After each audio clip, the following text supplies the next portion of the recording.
This week in the Missouri Senate, we review conclusion of the second regular session of the 102nd General Assembly. We couldn't get to other important work until we had finished our constitutional obligations. We plan to filibuster it. The week opened with time spent on one of the more anticipated measures of the year. Senator Mary Elizabeth Coleman of Arnold sponsors Senate Joint Resolutions 74, 48, 59, 61, and 83. This resolution, upon voter approval, would modify provisions relating to constitutional amendments. These policies are too important to play procedural games with, and I'm looking forward to having the further discussion. Missouri Senate Minority Floor Leader John Rizzo of Independence says he continues to oppose this idea.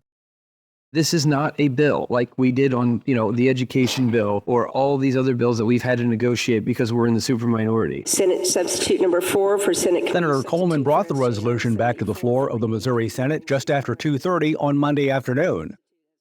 And it is my hope that we're able to move through this resolution, that we have it truly agreed and finally passed, and can move to other work.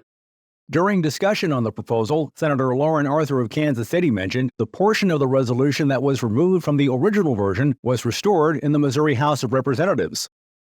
Scary hypotheticals have been thrown out there. Well, what about St. Louis? What about Kansas City? It is not a real threat because this is already outlawed. Voters can circumvent the legislature. Filibuster to remove misleading language from the initiative petition reform bill. Senator Holly Thompson, Rehder of Scott City, says she has seen some issues bypass the legislature courtesy of the initiative petition process.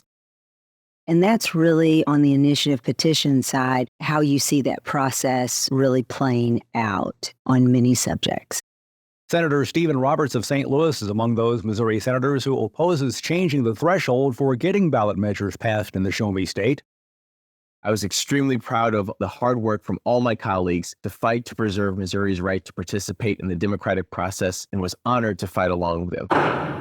There are 3 senators. Shortly before 4:30 on Wednesday afternoon, Senator Coleman withdrew her original motion. Mr. President, we do not have a number of senators who are willing to allow a vote to take place on an underlying motion right now. If a motion were made using extraordinary measures, I believe that vote would fail. During discussion, Senator Arthur says she knew this could have gone differently. The majority decided that they'd like to see a Senate function and not use what we all know would be a pretty destructive tool to shut down debate. If Senate Joint Resolution 74 et al. Had been approved, the governor would have then decided which election would see this ballot question.